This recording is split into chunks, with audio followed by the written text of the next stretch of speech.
पाकिस्तान नहीं, कनाडा का नागरिक है, कह रहा है पाकिस्तान का विदेश मंत्रालय। यानी हमारा कोई लेना देना नहीं है, वो पाकिस्तानी नेशनल नहीं है, वो कनाडा का नेशनल है। पाकिस्तान ने विदेश मंत्रालय ने यह बयान जारी किया है। अब इसी बयान का हवाला कर्नल सिंह आप दे रहे थे, और वही खबर है कि कैसे पाकिस्तान ने प्रेस कॉन्फ्रेंस करके कहा यह हमारा नागरिक नहीं है, यह नागरिक है कनाडा का, ये कनेडियन नेशनल है, तो हमारा कोई लेना देना नहीं है। फराज साहब, मुझे सबसे पहले तो I think I need to upload you, क्योंकि आपने एक बड़ी बात कही।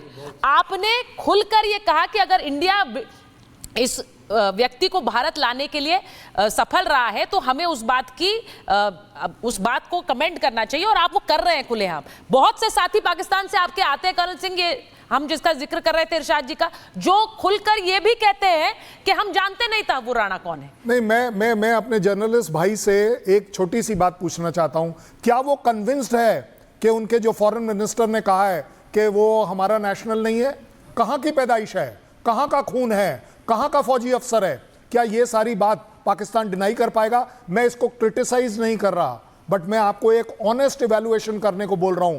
क्या आप एज अ जर्नलिस्ट मानते हैं कि आपकी कंट्री सही है इस बात को बोलने के लिए कि हमें नहीं पता ये राणा कौन है? हमें तो आज पहली बार पता चला है, अगर है भी तो वो कैनेडियन सिटीजन है। जब आपको नाम ही नहीं पता, इरशाद को नाम ही नहीं पता, पीएमएलए का वो स्पोक्समैन है, और उसका ही मिनिस्टर कहता है कि नहीं वो तो कैनेडियन सिटीजन है, दैट मीन्स आपको पता है, आप खुद एक्सपोज हो रहे हैं। आई वुड लाइक कि as a good journalist, as a honest man, as a good human being, क्या आप अपनी इस कंट्री की स्टेटमेंट को मानेंगे कि आप लोगों को नहीं पता कि राणा कौन है?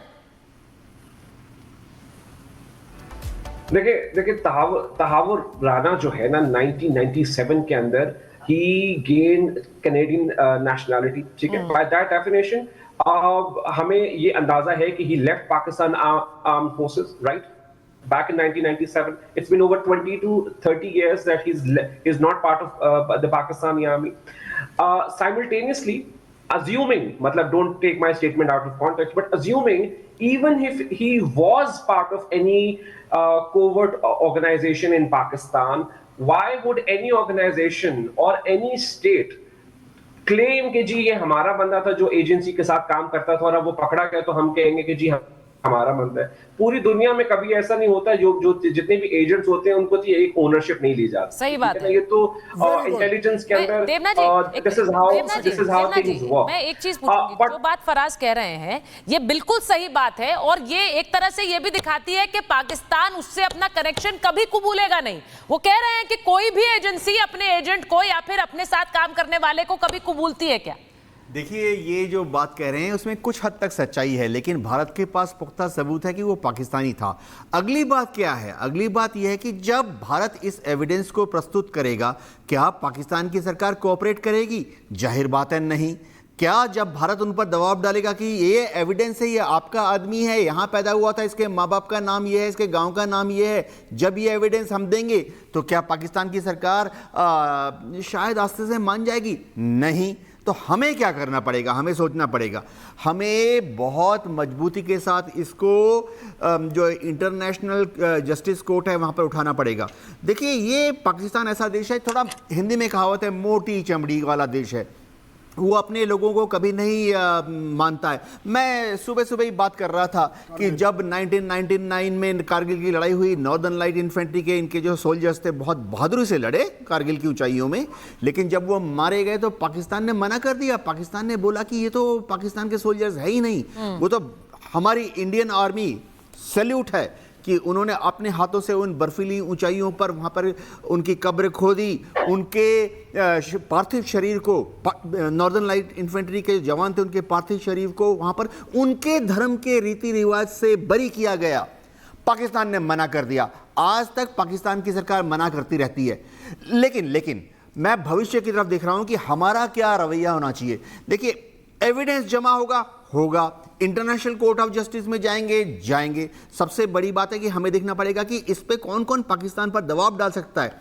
कुछ देश हैं जो कि हमें मदद करेंगे पाकिस्तान पर दबाव डालने के लिए कि वो उसको माने, और फाइनली FATF के कटघरे में पाकिस्तान को खड़ा करें।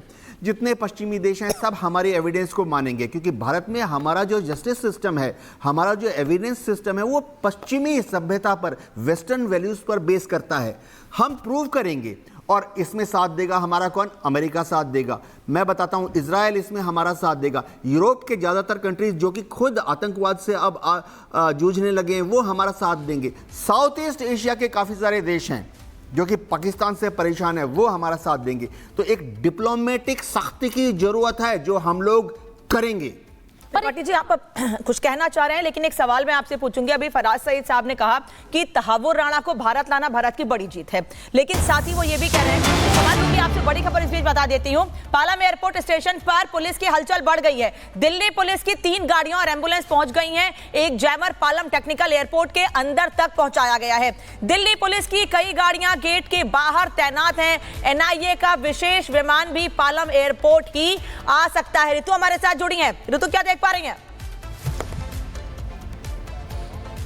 बिल्कुल आपने ठीक कहा है नामिका। यहाँ पर 3 एम्बुलेंसेज अंदर गई हैं, एक जैमर भी गई है, पुलिस की गाड़ियाँ गई हैं। तस्वीरें मैं चाहूंगी कि आप देखिए, अब हाई अलर्ट पर इस वक्त पालम एयरबेस नजर आ रही है आपको। यहाँ पर दिल्ली पुलिस की जो गाड़ियाँ हैं वो गश्त लगाती हुई नजर आ रही होंगी। लगातार पेट्रोलिंग की जा रही है और इस पूरे क्षेत्र को अब छावनी में तब्दील करने की जो शुरुआत है वो हो चुकी है। अब यहाँ पर ये माना जा रहा है कुछ ही देर बाद जो मूवमेंट है वो मूवमेंट भी अब बंद कर दी जाएगी लोगों की। और इसके साथ साथ तस्वीरें मैं आपको दिखा रही हूँ, क्योंकि ये निकास द्वार है। अभी एंट्री गेट से ही 3 जो एम्बुलेंसेज है, इसके साथ साथ दिल्ली पुलिस के जो वाहन है वो अंदर घुसे हैं। इसके साथ साथ जैमर भी एक गया है और ये माना जा रहा है कि अब पालम एयरबेस सुनिश्चित हो चुका है। पालम एयरबेस पर ही ये माना जा रहा है कि अब तहव्वुर राणा जो है वो लाया जाएगा और पालम एयरबेस से ही, यहीं से NIA उसे लेकर के जाएगी मुख्यालय और वहां पर जो तफ्तीश है और आगे का जो प्रोसीजर है वो बढ़ाया जाएगा। आपको बता दें कि अब से कुछ ही पल बाद ये तस्वीर भी सामने आएगी जब तहव्वुर राणा भारत की सरजमी पर होगा। आतंकी है, मोस्ट वांटेड है, 26/11 मुंबई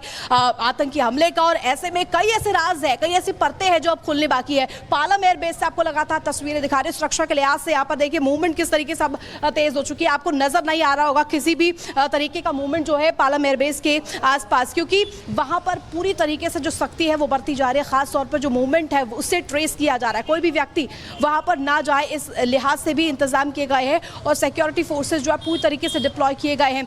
आपको बता दूं कि आपको गाड़ियां नजर आ रही होगी अंदर। मैं चाहूंगी जरा आप जूम करके दिखाएं, वो जो व्हाइट जीप है वो अंदर घुसी है। इसके साथ साथ लगातार मूवमेंट जो है वो गाड़ियों की होती हुई नजर आ रही है। 3 दिल्ली पुलिस की जो गाड़ियां हैं वो अंदर जा चुकी है, एम्बुलेंसेज जा चुके हैं, जैमर भी जा चुका है। और इसके साथ साथ अब बता दें कि कुछ ही पल बाद ये पुष्टि भी हो जाएगी कि आखिर क्या पालम पर ही तहव्वुर राणा को लाया जाएगा। तहव्वुर राणा को यहीं से NIA मुख्यालय ले जाया जाएगा और बुलेट प्रूफ जो गाड़ी है उसमें ले जाया जाएगा। अभी से कुछ पल पहले ही वो गाड़ियां जो है वो अंदर दाखिल हो चुकी है और ये माना जा रहा है अब से कुछ देर बाद यहाँ पर तहव्वुर राणा जो है पहुंचने वाला है। इस लिहाज से जो इंतजाम है और भी ज्यादा सख्त यहाँ पर कर दिए गए हैं। लोगों की जो मूवमेंट है उससे भी ट्रेस किया जा रहा है। लोगों को लगातार बैरिकेड्स पर रोका जा रहा है, पैदल मूवमेंट यहाँ पर रोक दी गई है। इसके साथ साथ आपको बता दें गाड़ियां जा पा रही है, लेकिन इस लिहाज से इंतजाम यहाँ पर किए गए हैं कि कोई भी यहाँ पर जो चीज़ है वो तस्वीरें आपको दिखा दें किस तरीके से यहाँ पर नजर आ रही है।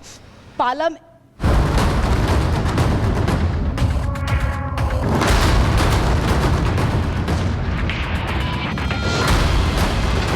26/11 हमले का मास्टरमाइंड आतंकी तहव्वुर राणा NIA के शिकंजे में आया तो देश की राजधानी दिल्ली में सुरक्षा के कड़े इंतजाम कर दिए गए। ये बिल्डिंग जिसे आप देख रहे हैं ये दिल्ली में स्थित NIA मुख्यालय की बिल्डिंग है, जिसके सामने बने JLN मेट्रो स्टेशन के गेट नंबर 2 को सुरक्षा कारणों से बंद कर दिया गया। साथ ही साथ NIA मुख्यालय के सामने आम लोगों की आवाजाही पर भी रोक लगाई गई है।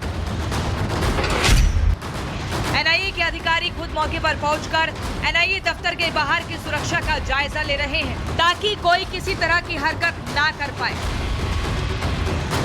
NIA मुख्यालय के अलावा दिल्ली के पालम एयरबेस की भी सुरक्षा बढ़ा दी गई है। पालम एयरबेस के पास दिल्ली पुलिस के दर्जनों जवान सुरक्षा में मुस्तैद दिखे। सुबह से ही पुलिस के जवानों ने एयरबेस के पास किसी गाड़ी को नहीं रुकने दिया और आवाजाही जारी रखी। वहीं दिल्ली के तिहाड़ जेल के आसपास की सुरक्षा व्यवस्था भी आज पहले के मुकाबले कड़ी रही। जेल के अंदर और बाहर सुरक्षा के लिहाज से कई कदम उठाए गए। Bureau report, Republic Bharat.